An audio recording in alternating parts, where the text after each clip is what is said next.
A notable trend of the last 10 years or so is the sheer number of girl power and female empowerment movies in genres typically not associated with female audiences. This is most notable in the action, science fiction, and fantasy genres. This isn't a new phenomenon, as movies like The Craft, Chicken Run, and The Descent have mostly female casts and deal with women facing great struggles and overcoming them. However, many of the recent movies are high-profile remakes and sequels of movies previously mostly appealing to male audiences. This female empowerment style of storytelling has really been in vogue recently, most notably in Ghostbusters 2016, Ocean's 8, the Charlie's Angels remake, Terminator Dark Fate, Men in Black International, Mulan 2020, and Cruella. But it is clearly a trend in Hollywood. Some, like Disney Star Wars, aren't very overt in the movies themselves, but in the legacy and social media are very much pushing for girl power and female empowerment. It got to the point where Disney released animated recaps of A New Hope, making Leia look cooler and Luke a bumbling fool. But Tin Man, some of you might be saying. Galaxy of Adventures is just silly cartoons for little kids. They make everything a bit sillier. True, Galaxy of Adventures is made for kids, but it is also very noticeable that in the silly thing made for kids, that Leia is never made fun of or made to look inept. The only humour from her is derived from her exasperation at the incompetence of the men and walking carpet around her. They also edited her into screenshots to make her stop the trash compactor single-handedly, as well as organise the attack on the Death Star herself. Look at how amazing she is! I already liked Leia. I didn't need to have other characters I liked torn down to make her look good. What I mean by girl power and female empowerment movies are movies that openly flaunt that they are female-led, as if that is an important aspect. The Descent is a movie with a female main cast, but the film didn't advertise itself as such, but as a horror movie first and foremost. In this video, I'm referring to girl power remakes and sequels, almost all of which were mostly male and targeted at male audiences. These movies not only flaunt a female cast, but make a big deal of it. Many of these movies attracted, or even purposefully courted, controversy and media attention. Terminator Dark Fate's director Tim Miller said one of the movie's characters would scare the crap out of you if you're a misogynist. Hey, I think this guy's a couple cans short of a six-pack. And Charlie's Angels director Elizabeth Banks said that they wanted the movie to be a celebration of women. Then both flopped. These movies weren't made because a creative filmmaker wanted to continue or remake a beloved story, but because they saw dollar signs and easy cash in releasing a film with a pre-established fanbase, while also trying to virtue signal about diversity and female empowerment. Diversity is not just an old wooden ship from the Civil War era. Diversity, actual diversity of thought and beliefs, can be a good thing, but it shouldn't be your main goal when making a movie. The first goal should be entertaining the audience and the craft of filmmaking.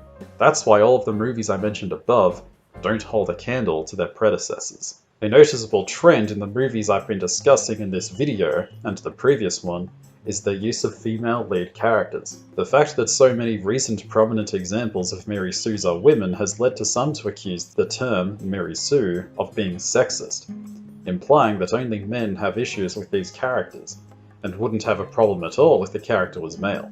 But there are plenty of Gary Stews out there. The problem is you have to really look for them. Some would say that James Bond is a Gary Stew.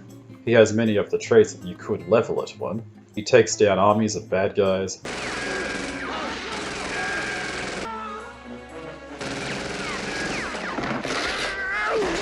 scores with sexy women, drives cool cars, and visits exotic locations. While there is an element of wish fulfillment in James Bond, he isn't quite a Gary Stew. His abilities, while at times stretching credibility, are rarely beyond belief, and are explained by him being an elite agent who is sent on missions requiring his abilities. He also isn't superhuman, and often needs help to defeat whatever Bond villain he is confronting. Some movies, such as Casino Royale, have a much more realistic tone, and he is far from a Superman. Bond also doesn't win every fight with ease, even at the series' most self-indulgent. No, if you want a real Gary Stu, then look no further than Champagne and Bullets. Released on VHS as Get Even. Why are you pronouncing it like that? Because that's the title. It's one word. There's no space in... Oh yeah. Is that on the side too? Get even. Get even. This movie is a great example of a movie that has all the problems I listed in my previous video, but with a Gary Stu or Marty Stu instead of a Mary Sue.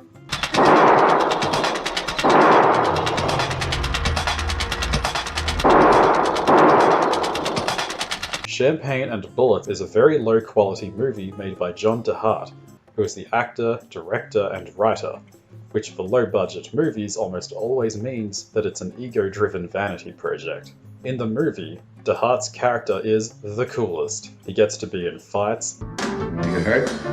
Not a problem. Get the fuck out of the way. People laugh at his bad jokes. Very attractive young lady goes to the doctor for a checkup. The doctor says, hey, you gotta disrobe. She says, I'm very shy. Can we turn the lights off? He says, okay. He turns the lights off. She takes her clothes off and she says, doctor, where should I put them? He says, right over here on top of mine. That one was good. It's quite a profession. He sings. Oh, you're on fire when I grab you by the hand. He recites Shakespeare. To be or not to be, that is the question. The native hue of resolution is sicklied or by the pale cast of thought. And he scores with hot babes. And now you're here, and now you hear the thunder dying. And he also did the music. This sex scene is really embarrassing and hard to watch, by the way. This is a poorly written character who doesn't struggle or face real adversity, and is just as flawed as Rey Skywalker or live-action Mulan. But the big difference between Terminator Dark Fate, a movie that received widespread scorn and was a massive flop, and Champagne and Bullets, a movie no one would have cared about if Red Letter Media hadn't covered the film in an episode of Best of the Worst, Clueless people need to make more vanity projects. is that Terminator Dark Fate was a terrible film that was a sequel to a beloved classic, while Champagne and Bullets was an original story. No one cared about it, but if Champagne and Bullets was the newest installment in a beloved romance series aimed at women,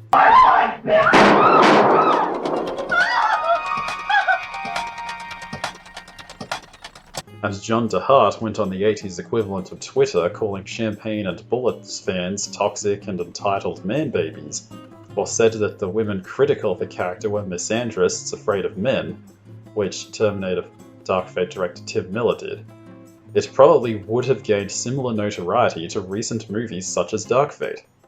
The reason many prominent Mary Sues get criticism is due to appearing in remakes or sequels to beloved films. The modern, prominent Mary Sues that get attention nearly always come from these girl power remakes and sequels to beloved movies. These movies aren't trying to have a hero's journey, or a compelling hero who undergoes great hardship, but are about how amazing these new female characters are. If modern Hollywood had a trend of making terrible adaptations of movies women loved, but shoving male characters and male empowerment into them, and attacked critics as sexist towards men, there would be a lot of online discussion about the prevalence of Gary Stu's in modern media. But since we have it the other way around, there are simply more Mary Sues that attract criticism. Maybe in the future there'll be a remake of Little Women, where a big man shows up and tells them to go make him a sandwich, and then I could criticize that movie too. A friend once described to me that the male power fantasy is basically Die Hard. Something crazy happens, like terrorists taking over your workplace, and you're the only one who can stop it. And it's going to be tough, but you get to save the day. However, this power fantasy is just not as appealing to women as it is to men. I'm talking as a general rule here, not as a certainty. There is a great deal of diversity in men and women. They don't all think the same and act the same. But a trend can apply to a large group. According to the article Tears or Fears, comparing gender stereotypes about movie preferences to actual preferences, hormonal differences between men and women lead to the sexes typically preferring some types of movies over others. Testosterone, related to dominant behavior, is higher in men, who typically select media dealing with kin protection, rivalry, status, and the acquisition and maintenance of resources. Oxytocin and vasopressin, related to pair bonding and the feeling of love, are higher in women, who typically select media dealing with issues of mate choice, partner loyalty, and the loss of a partner.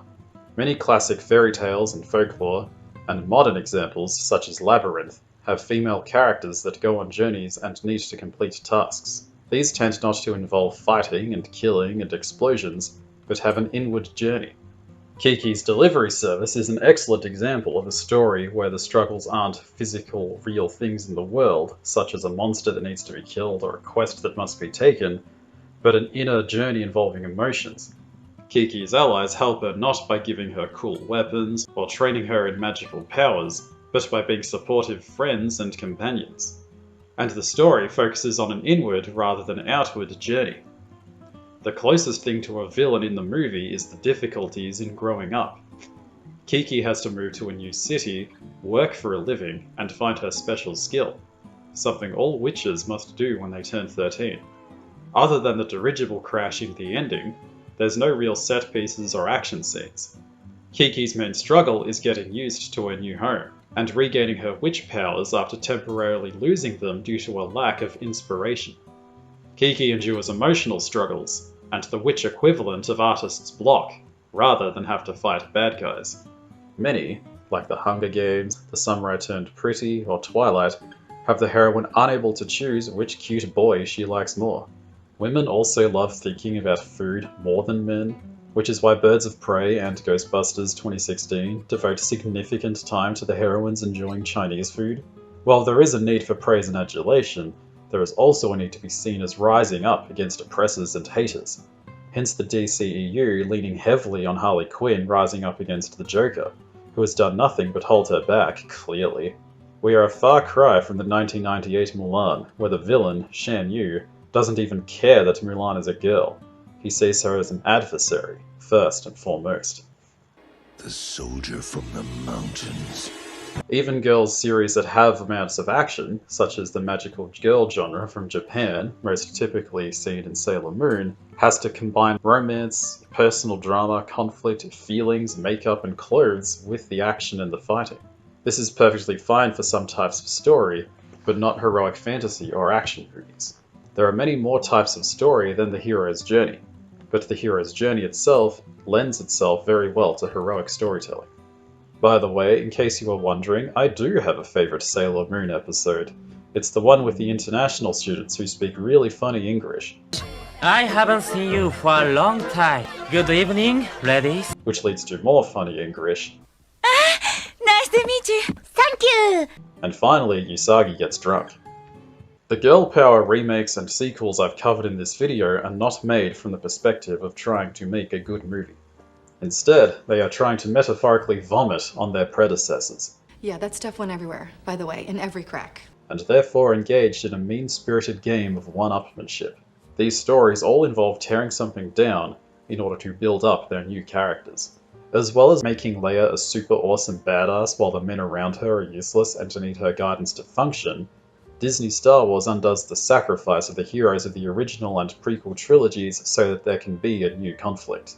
The MCU, after Endgame, has begun replacing the classic heroes, and Loki makes jokes about how trivial the Infinity Stones are, making light of the sacrifices the heroes went through. Ghostbusters 2016 kills off Bill Murray and says he wasn't Ghostbusters material.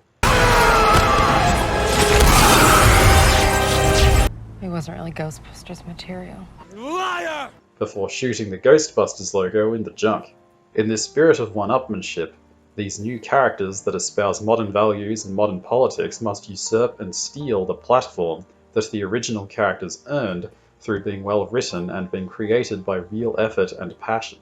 These new movies proudly wear the skin of whatever movie they are a sequel or remake to, but it isn't really their skin, but the skin of something that earned people's love and respect.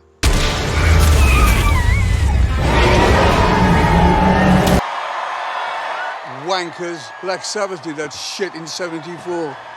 One of the most obnoxious examples of this is Terminator Dark Fate.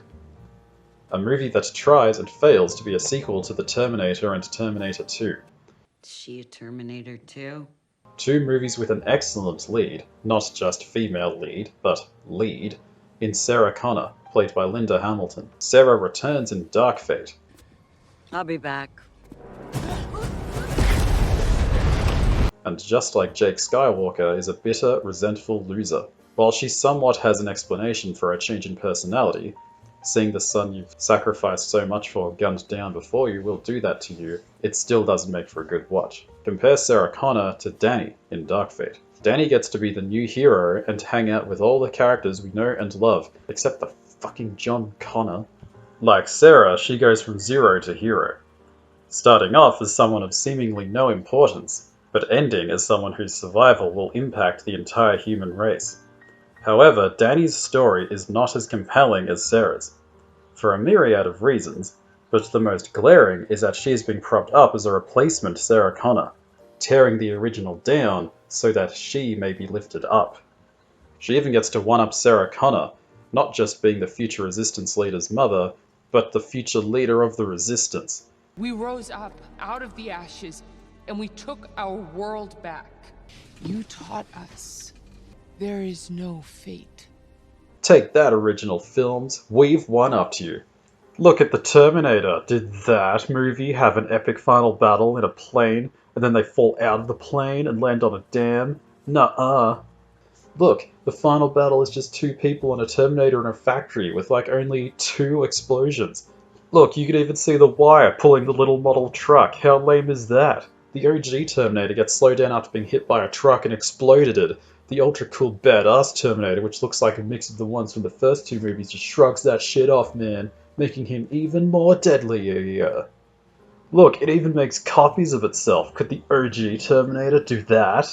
Sarah even seems dismissive of Danny, as her womb being the threat. And let me guess. Danny gives birth to the one man that can stop it. What? Future wants you dead for the same reason it wanted me dead. But I'm nothing. I'm nobody. Yeah, you're not the threat. It's your womb. Fine. Let someone else be Mother Mary for a while. Clearly showing a sort of resentment that it's not her that's important, but her descendants. The twist that it is in fact Danny who leads the future resistance is therefore also a take that at Sarah Connor. She doesn't lead the future resistance.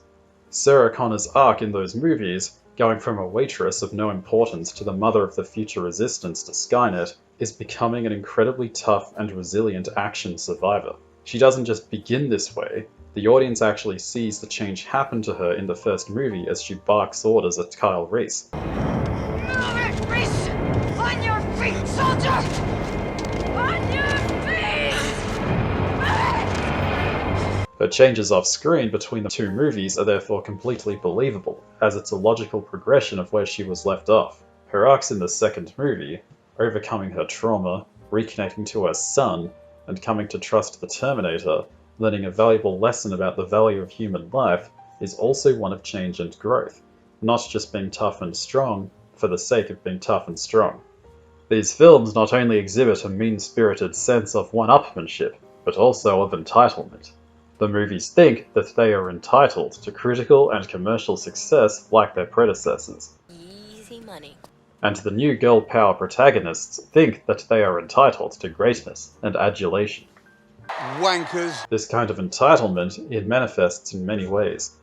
According to these new movies, it is far more awesomer and cooler to be someone of importance who receives praise and adulation. Sarah Connor isn't the subject of praise, her son is.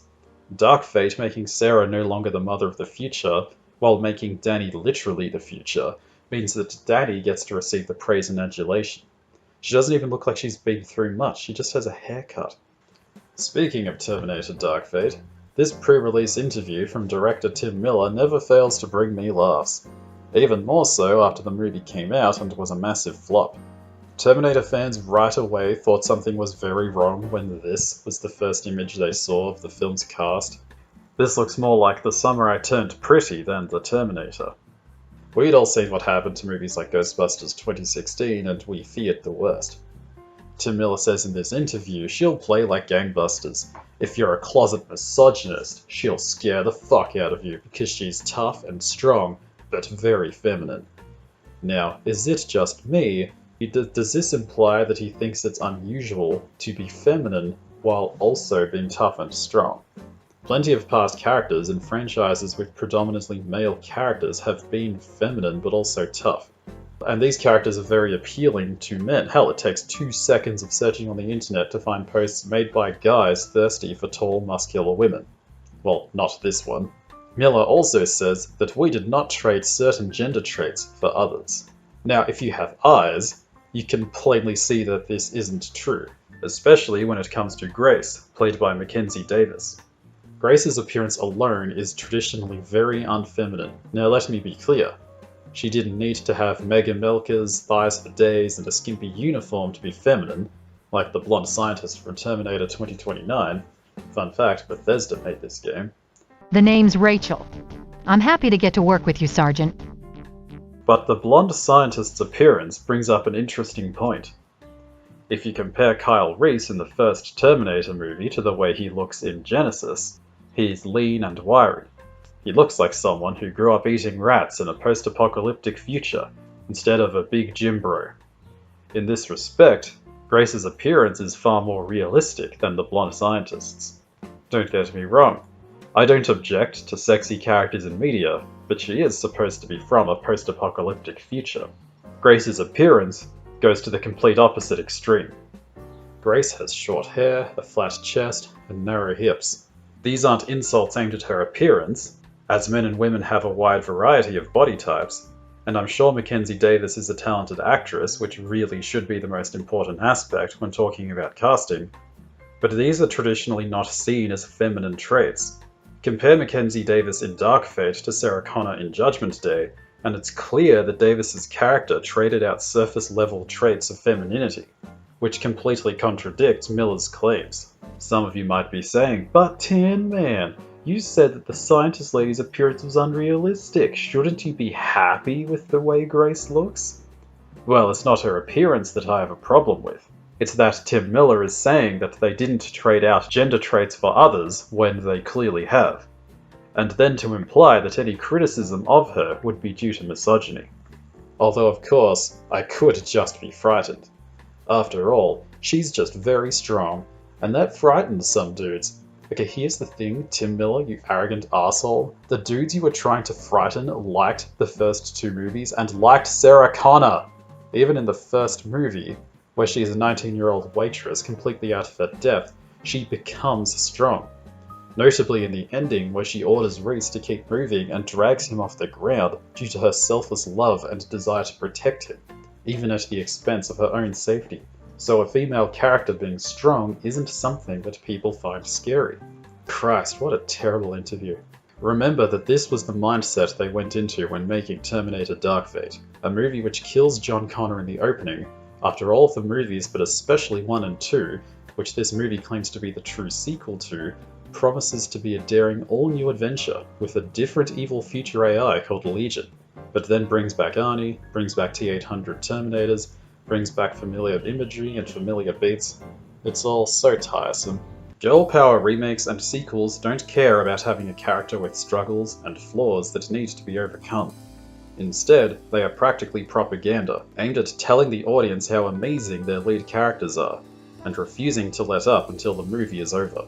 Their focus is on excessive empowerment while pushing surface-level diversity. The animated Mulan movie has a woman succeed through hard work and effort. Not just a woman, but her fellow male soldiers go through the same arc she does. Their awesome training montage set to "I'll make a man out of you" isn't just Mulan's, it's the whole unit's. The live-action Mulan is a woman held back by men, until a sympathetic female villain tells her to be herself. Birds of Prey is a power fantasy where empowered women beat up men in droves, men who are exemplified by the misogynistic villain Black Mask. These Mary Sue characters aren't aspirational, not really, especially when compared to their predecessors. Someone like Skywalker has everything handed to her instantly. A child watching her story wouldn't learn any lessons they could apply to real life, while a child watching Luke Skywalker would. These movies aren't being made to be respectful follow-ups to what has come before, but to push the message that women are amazing, which people don't need a movie to learn. Anyone alive who had a good mother in their lives already knows how amazing women can be. Good people, regardless of sex, age, religion, race, or politics, can be found anywhere. It is very telling that Hollywood is pushing these modern progressive ideas through remakes and sequels as hard as they are. These ideas don't sell on their own, as audiences can tell that they are being preached to. For every live-action Disney remake which somehow does make money, there are movies like Ghostbusters 2016, Charlie's Angels 2019, or Terminator Dark Fate which are laughable flops. And then you get recent examples such as Bros flopping even harder. You can't say Lincoln was gay. If we don't do this, we're letting the heterosexual terrorists win. Gay sex was more fun when straight people were uncomfortable with it. Oh my god, do you guys remember Straight People? Yeah, they had a nice run. These ideas latch onto pre-existing franchises that already have fan bases like a Parasite, in order to even have the faintest hope of reaching a large audience. These movies are like dog medicine, wrapped in delicious cheese. Something pleasant that people love, with a horrible bitterness hiding inside. There's a good song that's worth talking about. It's a Man's World by James Brown. The song is about the great achievements of male inventors, such as cars, boats, electric lights, trains, but these things don't make men happy the way that the love of a woman or the happiness of children can. As James Brown says, this is a man's world, but it wouldn't be nothing, nothing. Not one little thing without a woman or a girl. He's lost in the wilderness. He's lost in bitterness. He's lost. Lost. The idea of a woman being grateful to and supportive of a man is very appealing to men. The idea of a woman being grateful to and supportive of a man is very appealing to men. Of course, the Birds of Prey movie would completely turn the song on its head. This movie's version of Black Canary, who looks or acts nothing like the Black Canary in the comics, clearly emphasizes lyrics such as Lost in the Wilderness, Food is good. or Lost in the Bitterness, and Nothing Without a Woman or a Girl, Without a woman or a girl. while the camera focuses on Black Mask, clearly signaling to the audience that this man thinks he rules the man's world, but really he sucks. Black Mask isn't portrayed as a man who is successful but ultimately unhappy, which is the purpose of the original song. He is shown as a cruel, misogynistic crime lord. This is all very deliberate. Birds of Prey changes the song in a classic case of missing the point, turning it into a weird anti-male girl power thing. Oh hey, just like the actual Birds of Prey movie. Tune in next time, where I will discuss the phenomenon of a villain protagonist, and how a character with skewed morals can be done well, but then compare them to Mary Sue's, whose own morals, or lack thereof, are gleefully embraced, a further sign of a cultural rot.